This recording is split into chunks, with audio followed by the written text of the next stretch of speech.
सुनो भी सुनो, जो मेरा एक चप्पल खाएगा उसको 10,000 रुपया इनाम मिलेगा। अगर वो मेरा चप्पल खा गया तो उसने चाचू ना की तो उसको 10,000 दूंगा। सुनो भी सुनो। हाँ, जो बंदा एक निरोधी का पिरा झलेगा उसको 10,000 रुपया इनाम।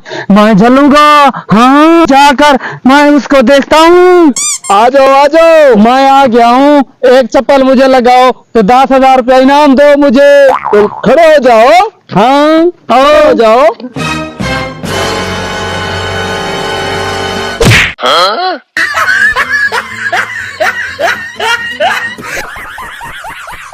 बड़े आए मेरी मार खाने वाले, इससे तो सहा भी नहीं जाता।